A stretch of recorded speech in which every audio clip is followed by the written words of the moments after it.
与抑郁症做斗争可能会让人筋疲力尽，感到孤独，处理污名化和刻板印象会让它变得更加困难。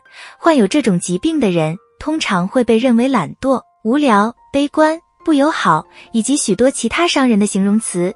有小伙伴以前患上过抑郁症吗？如果一个人抑郁了一段时间，可能会认为自己是个坏人，但是有很多心理学研究揭示的结果可能与这种观点相反。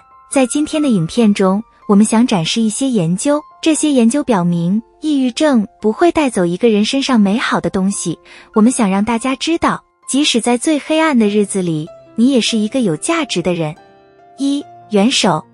经历过抑郁可以让一个人成为一个很好的倾听者和一个有支持力的朋友。因为已经和痛苦打交道太久了，你已经熟悉它了，所以当有人对你敞开心扉时，你就能理解他们。你知道生活有时有多艰难，当别人挣扎时，这能让你更温暖，更有同情心。研究和心理学表明，患有抑郁症的人有时会对他人表现出更大的同理心。2017年发表在《心理学前沿》杂志上的一项研究表明，越是抑郁的人，在看到陷入困境的人时，他们的反应就越强烈。另一些人则认为，看到别人的痛苦会让他们自己也感到痛苦。这种空虚有时会促使你去帮助别人或做志愿者。如果你决定投入你的时间和志愿者工作，你可能会感觉好多了。2013年发表在《经济心理学》杂志上的一项研究表明，幸福感较低的志愿者在帮助他人后可能会感到更快乐，所以这可能是一个双赢的局面。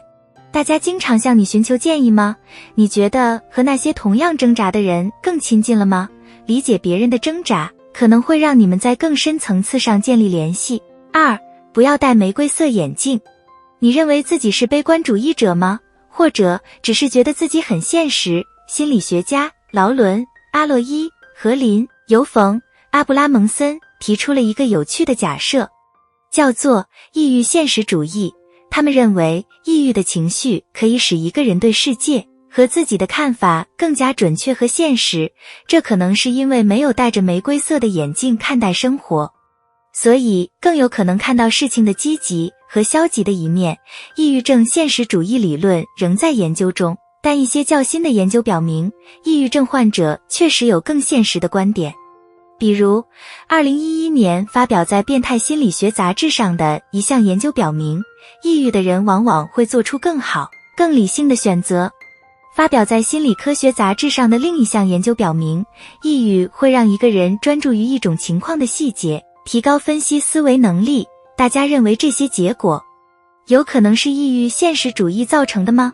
三、性格评判者。和抑郁情绪做斗争也会有助于更好地理解别人的意图。2008年发表在《实验社会心理学》杂志上的一项有趣实验表明，抑郁可以让一个人对性格有更好的判断力。研究人员向快乐和悲伤的参与者播放了一段录像，录像中一个被指控盗窃的人正在接受审讯，他们必须决定这个人是有罪还是无辜。结果显示，心情悲伤的人比心情愉快的人更能识破骗局。当小偷试图撒谎逃跑时，他们也能更好地识别出虚假的面部表情。该研究的作者认为，这是因为悲伤的人在他们的记忆中保留了负面经历，所以当他们需要做出社会判断时，他们更容易接触到这些经历。大家可能不会被邀请参加陪审团，但判断别人的意图在日常生活中仍然很重要。可能是要避开控制欲强的人、假朋友或骗子。小伙伴们能认出别人在对自己撒谎吗？另外，当你开始与陌生人互动时，你会更小心吗？最后一点，四、创新精神。当你沮丧的时候，会求助于艺术吗？感受这种深刻的情感，即使是悲伤，也能释放你的创造力。这时，感人且美丽的艺术作品就可以从沮丧中诞生。写作、诗歌、唱歌或绘画可以帮助你处理情绪，这可能就是为什么这么多伟大的艺术家也患有抑郁症的原因。2010年发表在《情感障碍》杂志上的一项研究，分析了德国作家兼诗人约翰·沃尔夫冈·冯·歌德的作品。该研究的作者得出结论，如果歌德在当今社会拜访一位治疗师，他作品中的元素不会被认为只是诗人的忧郁。他们说，他用现代语言写心情的方式符合一种较轻的体质性双向情绪障碍，而且他一生中经常被描述的恶劣心境，是创造性工作的强大动力。大家觉得呢？小伙伴们有没有注意到，抑郁的人很有创造力？你认为他们看世界的方式和别人不同吗？